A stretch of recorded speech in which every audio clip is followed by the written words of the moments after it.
So I started this real estate brokerage in 2004, and I had a goal to get into our own space or to buy a commercial building that we could really build out home basics real estate. That was a goal of mine. I started in a little space that we were renting in Pleasant Grove, and I thought it'd be really neat to just develop a new home for home basics real estate.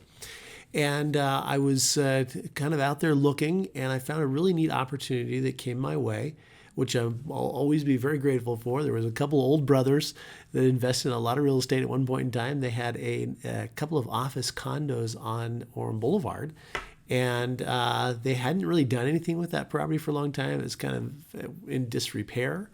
And I noticed that they were offering seller financing on that building. Now, to finance a commercial building with a bank is a very difficult thing. Some banks just have no appetite for some properties, older commercial in particular. Or if they do, you're talking 30% down and you have to have tremendous assets to back you up and money in the bank and all this stuff. So I thought this was a really unique opportunity for me as a young real estate broker, just had started the company and I was doing well.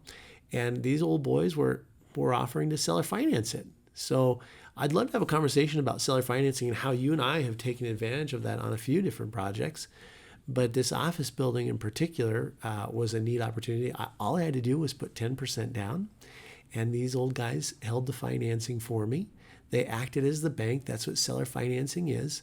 They owned it free and clear, so they had every right to take payments from me, and we set it up through an escrow company, which is always key when we do these seller financing deals. And they were pleased as punch. They had an old commercial building that was beat up, needed a lot of work. There was no tenant in there. And so therefore they had no cash flow. And suddenly I come along, I put 10% down, and they've got cash flow, and they have no responsibility to fix up that property.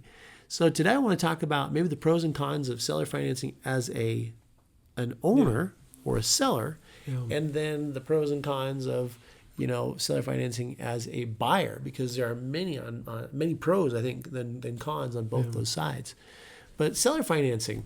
Yeah, let's unpack a lot of what you just said, and I think you're right. Let's break it down.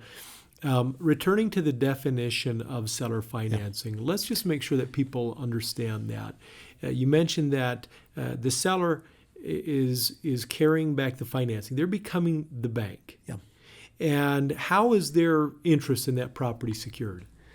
Yeah, I mean, it's all closed through a title company. The seller actually provides a policy of title insurance. It is recorded down there at the county. They have an interest in the property. They're going to be the first lien holder on the property. Mm-hmm. So really they find themselves in a great position. Yeah. And obviously it's a lot better to be the bank than the person paying the interest. So seller financing in this particular scenario was such a no-brainer for them. Yeah.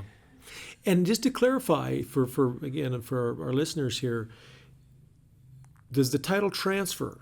It does transfer. Yes, it does. So that's really important. So you as the buyer are the owner of that property. Right. The previous owners, the ones who are carrying back the financing, are simply the holder of the note. Right. Okay, so that's really important to understand, because there are different strategies like lease options and things like that. This is not that. This is seller financing, where you are buying that property and it becomes yours. So you can do with that what you want. Mm-hmm. Okay, so why would somebody do seller financing as a seller? Why would they offer that term? Well, a couple of reasons. Number one, people get used to the cash flow in their life. Yes. They might have an old property they've been renting for years and years and years, and they love the cash flow coming in, but they hate all of the maintenance and the management and the headaches and everything else that come along with owning property. Assuming somebody doesn't put it with a good property management company like we have. Yeah. There's a lot of people who own property, and they just that's part of their life, is responding to the leaky toilets and the tenants and everything else. They just get to a point where they just don't want to do that anymore, but they need that cash flow. Yeah. They got to have that cash flow. And that's one of the reasons why they might turn to seller financing that property off. They still get the cash flow, but as you mentioned, all the headaches of owning that property are now the headaches of the buyer. So that's one of the reasons why people would want to do that, is to maintain that cash flow. Second reason, there's many reasons, but second, I think that one should look at is the tax benefits. The tax benefits, because you're spreading that gain that some of these people that have owned property for decades will have a tremendous gain that they'll pay taxes on if they receive all that money. So they can kind of spread that over a few years. Yeah. And so tax benefits, huge. I think that's really powerful. I think that rather than taking that gain all in one year, which can be a real hardship for some people, they're able to spread that out over time. And, I think a third pro is the fact that these mortgages, whether it's a carryback or traditional financing from a bank, they're very front-end loaded with interest. Yeah. So if I've convinced you to carry back a note and I'm paying you on a monthly basis, most of my payment is interest. I could be paying on that note for 5 to 10 years, and still most of that payment is interest. That's income for the person that's carrying back that note. And so if you look at the numbers on that, that can be really exciting.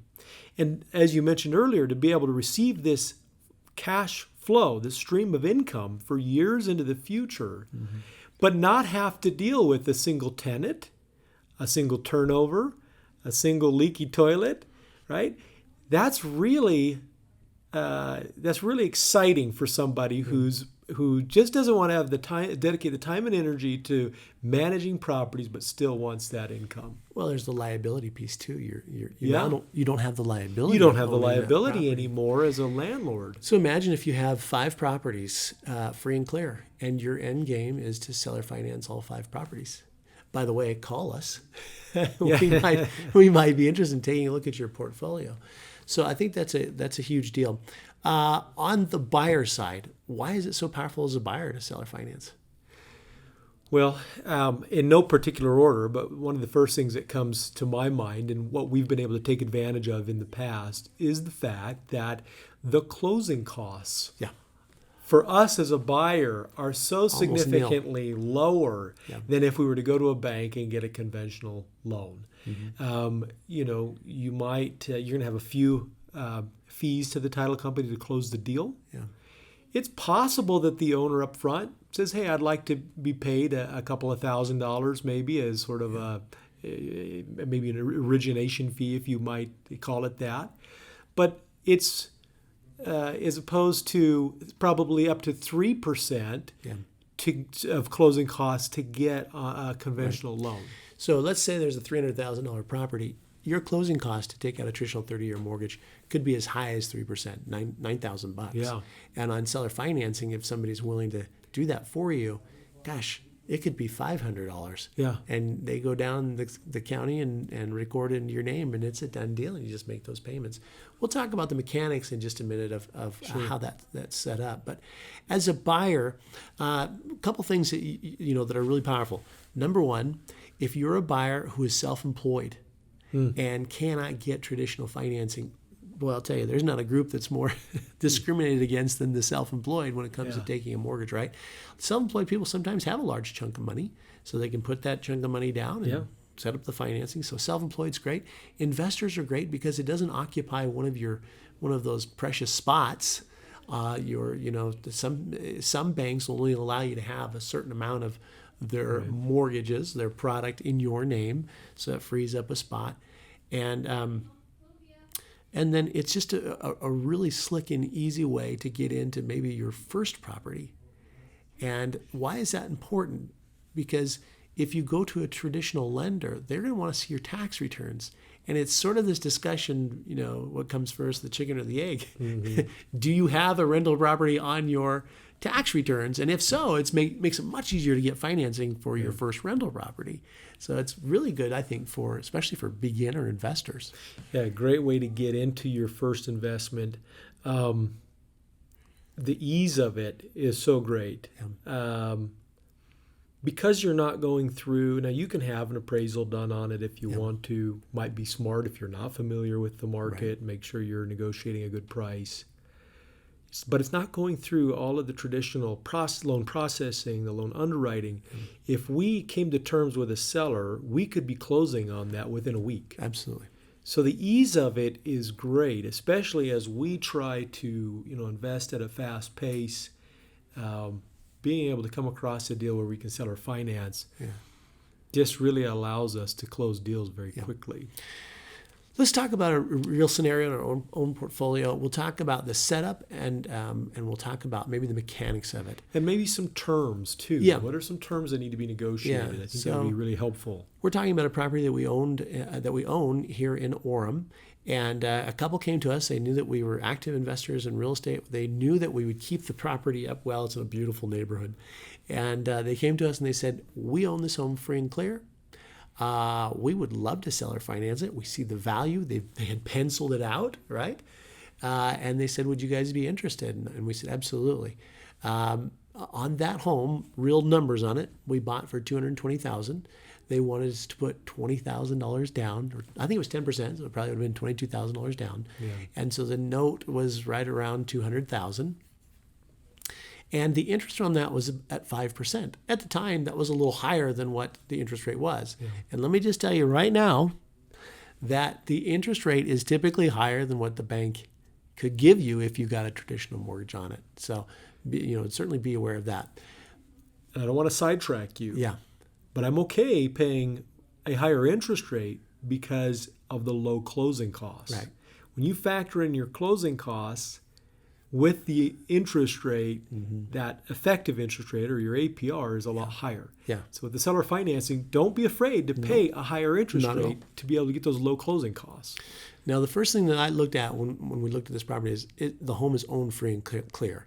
And to me, that means everything. I mean, you can wrap a mortgage where you make a payment to the escrow company, and the escrow company makes a payment to the underlying mortgage, and then makes a payment to the person who's seller financing to you. It's done all the time. It's done all the time. I don't love that scenario. I would rather, as a buyer, seller finance something where there's no underlying mortgage. Absolutely. There's some risk in doing a seller financing where there's an underlying mortgage. Yeah. Risk so I love that this was on free and clear. Yep. And so we came in, put our 10% down payment, 5% on the interest rate. We set it up through an escrow company. There's a one-time setup fee for an escrow company to do this. Peanuts. It's minimal. It just doesn't even factor in. And then you can negotiate on a monthly basis to split that fee of overseeing this, all the accounting. And I think it's like $18 a month. So I think it's less than that. $9. They were paying $9, something like that. But what they're doing is they're servicing the loan. Yeah. So it's not me in my office keeping track of all the principal and interest and all the payments and all that kind of thing on a spreadsheet. Yeah. I didn't get your payment this month. Yeah. It's money well spent to have a third-party escrow company tracking all of this. Yeah. And so in this particular scenario, the sellers kind of knew us. But see, a seller can kind of scope you out as a buyer, right? Sure. In fact, they can ask for your tax returns. They can see bank statements. They could verify your employment. I mean, they could kind of do what a traditional mortgage lender does. Credit report. They could have some loose underwriting going on to make sure that they're going to get involved with somebody who's going to make the payment. Yeah. Absolutely. Yeah. So we made that payment over about a 5-year period. Well, we originally had said that we would amortize it over 30 years. It would be due in 5 years. Yeah. By the way, not only did we put the down payment in there, but we went in and did a remodel on that. We did. So we put quite a bit of money into that home and made it nicer. The seller loved that because that just made the collateral even more valuable. That put them in even a better state there. Well, 5 years later, interest rates are just so tempting now. And so we actually just refinanced that property into we went from 5% seller financing down to 3.625 on a traditional 30-year mortgage. But if we look back, Jared, over the 5+ years that we made payments on, how much interest do you think we paid? I think it was something like $50,000 to $60,000 worth of interest. I recall it when I looked at that one time, somewhere around $48,000, $50,000. And by the way, did we pay the interest? No, the tenant paid the interest. It's been a great rental. It's actually been a really great rental. It's been a great rental. Consequently, we wanted to refinance that and get a lower interest rate because I think we'll hold on to that home for a long time. Yeah, absolutely. And the amount of principal really that we chewed down on that was only something like $20,000 or something like that. So they really did very well on that property, and so did we. Yeah. And so, as a seller, if I'm wanting to seller finance to somebody, I would love to see a large down payment. I want as high as interest rate as possible. I want a renegotiation in, say, 2 years or 5 years or something like that. In other words, you don't want to commit to holding the note for 30 years. You don't have to. You can negotiate that. And after 5 years, you might say, "Man, I love this arrangement. Let's go for it." Yeah. And you extend for another 5 years. By the way, there's a lot of people out there buying these notes as an investment. Sure. So even if you said, "Oh, I need my money out," there's ways to get out of that for sure. Okay. So as a buyer, what do you want? I just told you a seller wants as much down as possible. What does a buyer want? Well, a buyer wants to do the deal, number one, and this is a great way to get into a deal. But they're going to obviously want to pay lower interest. Mm-hmm. They're going to want to have it amortized over a longer period of time. So a seller financing, they might say, well, we want to amortize it over 15 years. Right. And so we might shoot for 30 years. And then just kind of making sure that you're keeping fees as low as possible. It's, again, not unreasonable for a seller to say, hey, I want $2,000 up front or something like that as a fee to do this for you. Yeah. What's interesting, too, is that I was just talking to a buddy of mine who did a seller financing deal, and he actually gets penalized. He's the buyer. Mm-hmm.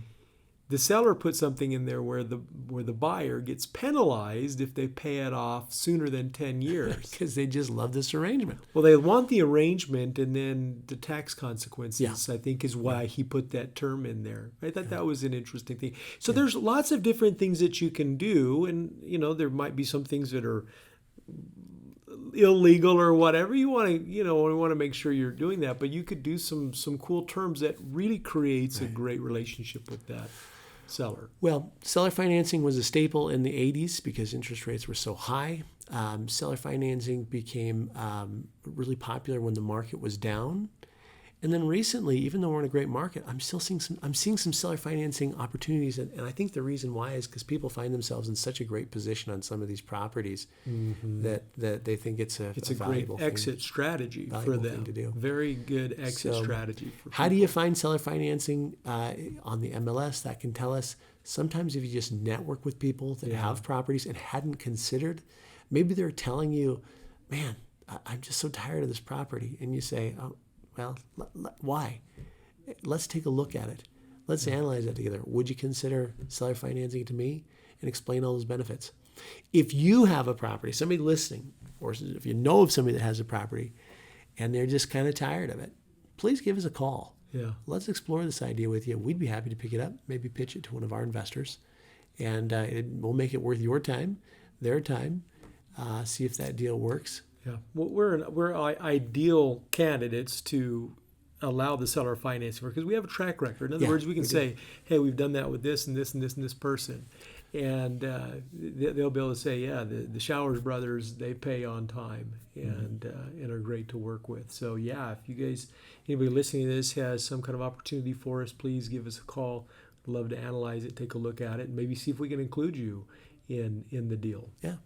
Well, great strategy. Glad we got to talk about that. Yeah, I hope that this content was helpful. I think we could continue the conversation and talk about other things, but I think we'll end for now. I think that's a really good, at least, introduction to the concept and the idea that seller financing is out there and available if you look for it and you're able to talk the talk and be able to really explain the benefits to your to whoever you're going to do this with.